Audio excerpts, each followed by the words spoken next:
Assalamualaikum anak-anak ibu, bagaimana kabarnya hari ini? Jumpa kembali kita dengan materi zat aditif dan zat adiktif. Silakan perhatikan tangan dalam gambar tersebut. Pernah tidak kalian melihat orang tua kalian memegang sesuatu atau setelah memasak tangannya berwarna kuning, atau ketika kalian makan permen lidahnya berwarna merah?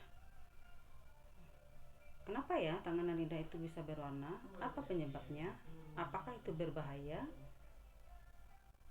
Nah, untuk mempelajari ini, maka tujuan pembelajaran kita hari ini adalah mengidentifikasi macam-macam zat aditif, menjelaskan arti dan fungsi zat aditif yang ada pada makanan, menjelaskan penggunaan zat aditif dalam makanan yang menunjang kesehatan, menjelaskan pengertian psikotropika, menjelaskan pengertian zat adiktif, menyebutkan beberapa contoh zat psikotropika, menyebutkan beberapa contoh zat adiktif. Sekarang kita mulai dengan zat aditif. Zat aditif atau zat tambahan makanan adalah bahan yang ditambahkan ke dalam makanan selama proses produksi, pengolahan, pengemasan, atau penyimpanan untuk tujuan tertentu. Fungsi zat aditif pada makanan: yang pertama, untuk mempertahankan nilai gizi makanan. Yang kedua, untuk memberikan daya tarik pada makanan. 3, menjaga mutu dan kestabilan. 4, untuk mengkonsumsi sebagian orang tertentu yang memerlukan diet. 5, agar makanan lebih tahan lama.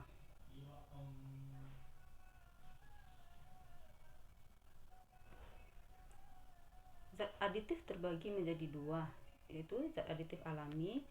Yang kedua, zat aditif sintetis atau buatan. Zat aditif alami adalah zat tambahan pada makanan yang sudah ada di alam tanpa disintesis. Zat aditif alamiah mudah diperoleh dan lebih aman digunakan. Zat aditif sintetis merupakan zat aditif tambahan yang diperoleh melalui sintetis dari bahan kimia yang sifatnya hampir sama dengan bahan alamiah yang sejenis. Keunggulan zat aditif sintetis jika dibandingkan zat aditif alamiah adalah lebih stabil, menggunakannya lebih sedikit, dan biasanya tahan lebih lama. Sekarang kita pelajari mengenai zat aditif alami. Jenis-jenis zat aditif alami adalah: pertama, wortel. Wortel ini sebagai zat pemberi warna orange pada makanan. Wortel juga baik digunakan langsung atau diperas airnya dan diminum karena mengandung vitamin A. Yang kedua, kunyit. Pemberi warna kuning agak gelap pada pembuatan makanan. Biasanya digunakan pada pembuatan nasi kuning. Kunyit juga sering ditambahkan pada pengolahan daging ayam atau itik karena dapat menghilangkan bau amis dan menambah rasa yang khas. Ketiga, daun suji. Daun suji ini pemberi warna hijau pada bahan makanan. Biasanya juga digunakan sebagai zat warna pada minuman. Nah, ini termasuk zat pewarna. Yang kedua, zat aditif alami yang kedua adalah zat pemanis, yaitu contohnya adalah 1, gula tebu atau gula pasir. Dibuat dari tanaman tebu, berfungsi juga sebagai zat pengawet karena gula ini bersifat menyerap kandungan air atau bersifat higroskopis. Yang kedua, gula aren. Gula aren ini dihasilkan dari tanaman aren. Penggunaannya hampir sama dengan gula Jawa. Hanya saja gula aren ini lebih manis sehingga sering digunakan pada pembuatan jenang. Yang ketiga, gula Jawa atau gula kelapa. Gula kelapa ini dihasilkan dari tanaman kelapa. Sering untuk pemanis minuman, misalnya dawet, es degan, sirup, dan lain-lain. Gula kelapa juga sering dipakai sebagai zat pemanis pada saat memasak sayuran. Yang keempat, yaitu madu. Madu adalah zat pemanis yang sangat baik karena mengandung zat-zat gizi yang banyak secara alami. Penggunaan madu juga dapat menambah gizi di dalam makanan. Yang ketiga adalah pengawet. Pengawet itu terdiri dari, pertama adalah garam dapur. Garam dapur digunakan sebagai pengawet makanan karena dapat menghambat pertumbuhan bakteri dalam makanan. Bahkan garam dapur dapat membunuh bakteri. Hal ini disebabkan karena garam dapur bersifat higroskopis atau menyerap kandungan air dalam makanan. Yang kedua, bawang putih. Bawang putih mengandung zat alisin yang dapat menghambat pertumbuhan bakteri sehingga dipakai untuk bahan pengawet. Yang keempat, pemberi aroma. Pemberi aroma ini terdiri dari yang pertama adalah daun jeruk. Daun jeruk memberikan aroma yang khas dan membangkitkan gairah makan. Daun jeruk juga menghilangkan bau amis pada ikan. Yang kedua, vanili. Zat ini memberikan rasa dan aroma yang harum, bisa digunakan pada pembuatan roti atau pada pembuatan kolak. Yang ketiga, serai. Zat ini berfungsi biasanya sebagai penambah aroma pada pembuatan air hangat atau minuman serai. Juga digunakan untuk menambah aroma segar pada makanan-makanan bersantan. 4. Daun pandan. Biasa ditambahkan pada saat menanak nasi agar nasi berbau harum dan tidak cepat basi. Juga digunakan pada pembuatan kue, bubur, atau es.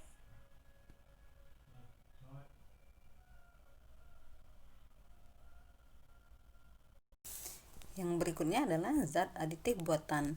Zat aditif buatan itu terdiri dari pertama itu pewarna. Pewarna diantaranya adalah fast green berwarna hijau, digunakan untuk jenis makanan es krim dan buah kalengan.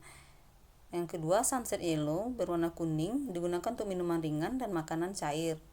Yang ketiga, brilliant blue berwarna biru, digunakan pada es krim, selai, jelly, dan buah kalengan. 4. Coklat berwarna coklat, minuman ringan dan makanan cair. Kemudian Ponsel 4R digunakan warna merah, digunakan untuk minuman ringan, makanan cair, yogurt, dan jelly.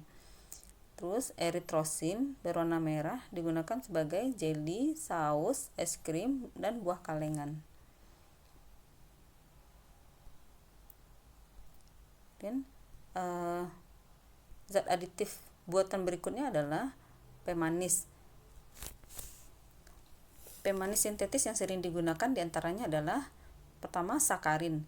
Sakarin ini kemanisannya 300 kali lebih daripada gula. Dan aspartam 200 kali lebih manis daripada gula. Acesulfam kemanisannya juga 200 kali lebih manis daripada gula. Kemudian siklamat atau natrium siklamat atau kalsium siklamat. Tingkat kemanisannya 30 kali lebih manis daripada gula. Dan sorbitol. Ya, yang terakhir ini dulsin, ini zat pemanis ini sudah dilarang penggunaannya. Zat adiktif berikutnya adalah pengawet. Zat pengawet sintetik diantaranya adalah 1. Natrium benzoat atau asam benzoat, pengawet minuman ringan, kecap, margarin, saus, manisan, dan buah-buahan kalengan. Yang kedua, natrium nitrit digunakan untuk pengawet dan untuk mempertahankan warna daging atau ikan. Yang ketiga, asam propionat digunakan untuk mengawetkan roti, keju, margarin, dan mentega. 4. Asam sorbat digunakan untuk menghambat pertumbuhan kapang dan ragi. Nah, sekarang kita pelajari tentang zat adiktif. Zat adiktif adalah zat atau obat-obat bukan narkotika atau psikotropika yang jika dikonsumsi akan bekerja pada sistem saraf pusat dan dapat mengakibatkan ketagihan atau ketergantungan. Contoh zat adiktif adalah rokok. Rokok ini terbuat dari tembakau yang dibungkus kertas kemudian dijual. Tapi ada pula rokok yang dibuat sendiri oleh perokok kemudian dihisap sendiri. Rokok merupakan zat adiktif yang dapat merusak kesehatan dan menyebabkan berbagai macam penyakit. Di antaranya adalah penyakit paru-paru, jantung, bahkan menimbulkan kematian. Zat-zat berbahaya yang terkandung dalam rokok adalah yang pertama, nikotin. Nikotin ini zat utama yang terdapat dalam daun tembakau. Zat ini sangat beracun, mudah diserap lewat kulit dan alat tubuh yang lain. Berwarna kuning agak pucat. Kalau terkena cahaya menjadi coklat. Bau dan rasanya tidak enak. Yang kedua adalah tar. Tar adalah penyebab utama kanker paru-paru bagi perokok, sehingga tar ini disebut bersifat karsinogenik. Nah, inilah gambar tentang rokok dan zat-zat yang terkandung di dalamnya. Contohnya aseton digunakan untuk penghapus cat, kemudian metanol biasanya digunakan sebagai bahan bakar roket, kemudian naptalena digunakan sebagai pembuat kapur barus. Zat-zat yang terkandung dalam rokok ini tidak ada yang baik. Semua zat yang terkandung dalam rokok ini sangat berbahaya. Kemudian perokok dapat dibedakan atas dua, yaitu perokok aktif dan perokok pasif. Perokok aktif adalah orang yang menghisap rokok secara langsung, sementara perokok pasif adalah orang yang tidak merokok tapi dia ikut menghisap asap rokok tersebut. Akibat yang ditimbulkan dari merokok adalah, pertama, pengaruh langsung setelah merokok itu akan terasa peningkatan denyut jantung, berkeringat, nafas berbau, rasa mual atau ingin muntah, pusing, keluar air liur, pakaian bau asap tembakau. Sementara pengaruhnya pada sistem pernafasan adalah, pertama, menyebabkan bronkitis.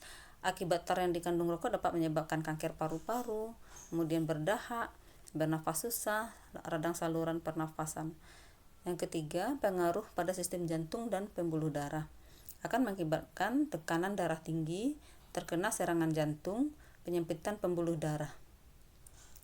Kemudian pengaruhnya pada sistem pencernaan adalah lambung dan usus dapat luka. Kemudian pengaruh pada sistem reproduksi dan pengaruhnya pada bayi. Ibu yang hamil kalau jika merokok maka dapat menyebabkan kurangnya fungsi paru-paru dan sempitnya jalan pernapasan pada bayinya. Juga dapat mengalami keguguran, berat bayi yang dilahirkan menjadi berkurang, dan pertumbuhan bayi juga terlambat. Pengaruh rokok pada sistem saraf adalah, pertama, pembuluh darahnya menyempit, yang kedua juga menyebabkan penyakit stroke.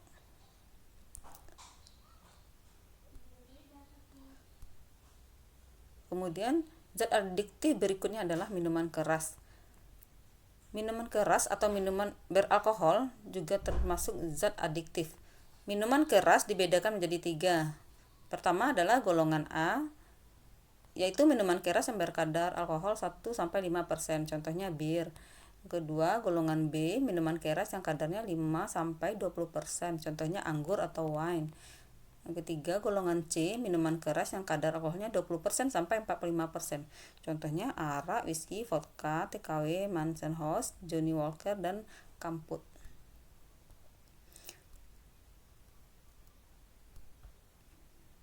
Akibat yang ditimbulkan jika meminum minuman beralkohol adalah, pertama, ketika meminum itu, pengaruhnya secara langsung adalah, pertama, kehilangan keseimbangan tubuh, merasakan pusing, merasa gembira, kulit menjadi merah, perasaan dan ingatan menjadi tumpul, dalam dosis tinggi menjadi mabuk, tindakan tidak terkontrol, kendalinya kurang atau kurangnya kendali diri. Kedua, pengaruh pada sistem pernafasan menyebabkan denyut jantung dan pernafasannya melambat. Pada sistem jantung dan pembuluh darah akan mengakibatkan pembekakan jantung, kegagalan fungsi jantung. Materi kita yang ketiga adalah psikotropika. Narkoba singkatan dari narkotika dan obat berbahaya, disebut juga dengan NABZA, singkatan dari narkotika, psikotropika, dan zat adiktif. Contoh psikotropika adalah, yang pertama, amfetamin. Amfetamin mempunyai dampak perangsang yang kuat pada jaringan saraf. Pengguna sering bertingkah laku kasar dan aneh dan menjadi tergantung pada obat ini secara mental. Dampak yang timbulkan dari pengguna amfetamin ini antara lain penurunan berat badan, gelisah, mudah marah dan bingung, sulit tidur, dan mudah tersinggung. Yang kedua adalah ekstasi. Ekstasi adalah salah satu zat psikotropika dan diproduksi secara tidak sah atau ilegal di dalam laboratorium dan dibuat dalam bentuk tablet atau kapsul. Yang ketiga adalah sabu-sabu. Nama asli sabu-sabu ini adalah metamfetamin, sedangkan nama sabu-sabu adalah nama gaul dari narkoba jenis ini. Sabu-sabu berbentuk kristal seperti gula pasir. Demikianlah materi kita kali ini, mudah-mudahan dapat dipahami, mudah-mudahan pelajaran ini bermanfaat dan kita dapat menjaga diri, terutama anak-anak ibu bisa menjaga pergaulannya sehingga tidak terpengaruh dengan narkoba atau psikotropika, apalagi merokok. Demikianlah ibu ucapkan assalamualaikum warahmatullahi wabarakatuh.